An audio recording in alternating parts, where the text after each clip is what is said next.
നമസ്കാരം, എല്ലാവർക്കും പുതിയൊരു വീഡിയോയിലേക്ക് സ്വാഗതം. ലൈംഗിക ബന്ധം സ്ത്രീ പുരുഷ ജീവിതത്തിൽ ഏറ്റവും അസ്വാദ്യത സൃഷ്ടിക്കുന്ന ഒന്നാണ്. യഥാർത്ഥ ലൈംഗികത ശരീരങ്ങളുടെ മാത്രമല്ല, മനസ്സുകളുടെയും സംഗമമാണ്. എന്നാൽ എങ്ങനെ ഒരു നല്ല ലൈംഗിക ജീവിതം സ്വായത്തമാക്കാം? നിങ്ങൾ ബന്ധപ്പെടുന്ന രീതി എങ്ങനെയായിരിക്കണം? ബാഹ്യകേളികളുടെ അഥവാ ഫോർപ്ലേയുടെ പ്രാധാന്യം, ഇതൊക്കെ പലർക്കും അജ്ഞാതമാണ്. ലൈംഗിക ബന്ധം ആസ്വാദികരമാക്കാൻ ഇതൊക്കെ ശ്രദ്ധിക്കുക. പങ്കാളികൾ വിവാഹിതരായി ഒരുമിച്ച് ജീവിക്കുന്നവരോ സുഹൃത്തുക്കളോ എന്തിന് അപരിചിതർ പോലുമാകാം. എങ്കിലും അവർ തമ്മിൽ മാനസിക സ്നേഹം പങ്കിടൽ, ബന്ധപ്പെടുന്നതിനുള്ള പരസ്പര അനുവാദം എന്നിവയൊക്കെ നല്ല ലൈംഗിക ബന്ധത്തിന് അഭികാമ്യമാണ്. ലൈംഗിക ബന്ധം രണ്ടു പേർക്കും ആസ്വാദ്യകരമായി മാറേണ്ട ഒന്നാണ്.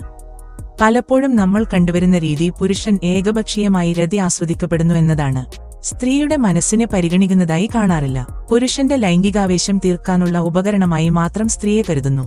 എന്നാൽ സ്ത്രീക്കുണ്ടാകുന്ന നിറഞ്ഞ സന്തോഷവും സംതൃപ്തിയും ലൈംഗിക ബന്ധത്തെ മറ്റൊരു തലത്തിലേക്ക് ഉയർത്തും എന്നുള്ളത് ഒരു സത്യമാണ്. അതിനുവേണ്ട കരുതലുകൾ എന്തൊക്കെയാണെന്ന് നമുക്ക് നോക്കാം.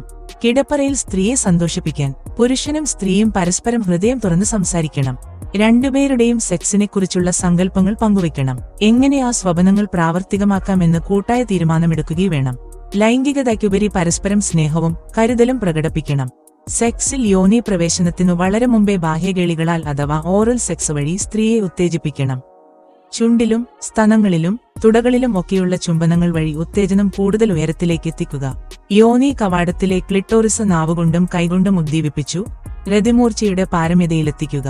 സ്ത്രീയെ ലൈംഗിക ബന്ധത്തിന് മുൻകൈയെടുക്കാൻ പ്രേരിപ്പിക്കുക. ഇതൊക്കെ അവരിൽ വല്ലാത്ത അനുഭൂതിയുളവാക്കും. പുരുഷന്റെ ലൈംഗികാഹ്ലാദം വർദ്ധിക്കാൻ സ്ത്രീയ്ക്ക് വദനസുരതം ഉൾപ്പെടെയുള്ള ബാഹ്യലീലകൾ അനുവർത്തിക്കാവുന്നതാണ്. ഒരു കാര്യം എപ്പോഴും ഓർക്കുക, യോനി പ്രവേശത്തിലൂടെയല്ലാതെയും ഓറൽ സെക്സിലൂടെ സ്ത്രീയ്ക്ക് രതിമൂർച്ചയുണ്ടാകും. ഓറൽ സെക്സിന്റെ അഭാവത്തിൽ പെട്ടെന്നുള്ള യോനി താടനത്തിനോ സ്ത്രീയുടെ യോനി വരണ്ടതാക്കാനോ ലൈംഗിക തൃഷ്ണ ആർജിക്കാതിരിക്കാനോ ഉള്ള സാധ്യതകൾ സൃഷ്ടിക്കപ്പെടാം. ബാഹ്യലീലകൾ കഴിഞ്ഞ് ലൈംഗിക ബന്ധത്തിലേർപ്പെടുമ്പോൾ ഒരേ പൊസിഷനിൽ നിന്ന് ബന്ധപ്പെട്ട് വിരസതയുണ്ടാക്കാതെ രണ്ടുപേരും ചർച്ച ചെയ്ത് വിവിധ പൊസിഷനുകളിലുള്ള യോനി പ്രവേശനത്തിലൂടെ സെക്സ് കൂടുതൽ ആസ്വാദ്യകരമാക്കാം. അങ്ങനെ ലൈംഗിക ബന്ധം ആസ്വാദ്യകരമാക്കാൻ ഉപയോഗിക്കുന്ന വിവിധ പൊസിഷനുകൾ ഏതൊക്കെയാണെന്ന് നോക്കാം. സെക്സ് പൊസിഷനുകൾ. ബന്ധപ്പെടുന്ന രീതി. 1. Missionary position. ബന്ധപ്പെടുന്ന സമയത്ത് പുരുഷൻ സ്ത്രീയുടെ മുകളിൽ വരുന്ന രീതിയാണ് മിഷണറി പൊസിഷൻ. ലൈംഗിക വീഴ്ചയിലെ സർവ്വസാധാരണമായ രീതിയാണിത്. എപ്പോഴും ഈ രീതി അവലംബിക്കുന്നതിനാൽ അരോചകതയുണ്ടാകാനുള്ള സാധ്യതയുണ്ട്. സ്ത്രീയുടെ ഇടുപ്പെല്ലിനു വേദനയുണ്ടാകാൻ ഇടയുള്ളതിനാൽ ഒരു തലയണ നടുവിന്റെ താഴ്ഭാഗത്ത് വെച്ച് ബന്ധപ്പെടാൻ ശ്രമിക്കുക. 2. സ്ത്രീ മുകളിൽ വരുന്ന രീതി. കേൾക്കുമ്പോൾ തന്നെ ഈ രീതിയുടെ ചിത്രം നമുക്ക് മനസ്സിൽ കിട്ടും. മുകളിലേക്കും താഴേക്കും ശരീരം ചലിപ്പിക്കുന്ന ഈ രീതിയിൽ സ്ത്രീക്കാണ് കൂടുതൽ ആധിപത്യം. ഹൃദയമിടിപ്പ് കൂട്ടുന്നതിനാൽ ഇതിനൊരു വ്യായാമ മുറയുടെ പ്രാധാന്യമുണ്ട്. 3. Doggy style. വിദഗ്ധാഭിപ്രായത്തിൽ സ്ത്രീയ്ക്കും പുരുഷനും ഏറ്റവും ലൈംഗിക സുഖം പകരുന്ന ഒരു പൊസിഷനാണിത്.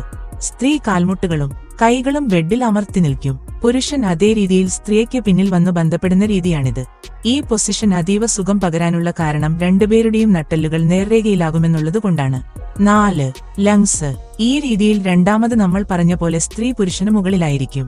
പക്ഷെ നിയന്ത്രണം പുരുഷന്റെ അടുത്തും. മുകളിലേക്കും താഴേക്കും എന്ന പോലെ മുന്നിലേക്കും പിന്നിലേക്കും ചലിപ്പിക്കുന്ന ഈ രീതി ഒരു ഉത്തമ വ്യായാമമുറ തന്നെയാണ്. 5. സ്പൂണിംഗ്. ഒട്ടും ആയാസമില്ലാതെ ആസ്വദിച്ച് ബന്ധപ്പെടാൻ സാധിക്കുന്ന പൊസിഷനാണിത്. സ്ത്രീയും പുരുഷനും ബെഡിൽ വശം ചേർന്ന് കിടക്കുന്നതാണ് ഈ രീതി. നടുവിന് വേദനയുള്ളവർ, ദീർഘനേരം ഇരുന്ന് ജോലി ചെയ്യുന്നവർ, ഇവർക്കൊക്കെ ഉത്തമമാണ് ഈ രീതി. ഈ വീഡിയോ നിങ്ങൾക്ക് ഇഷ്ടമായി എന്ന് വിചാരിക്കുന്നു. കൂടുതൽ വീഡിയോകൾക്കായി നിങ്ങൾ ഈ ചാനൽ സബ്സ്ക്രൈബ് ചെയ്യാൻ മറക്കരുത്.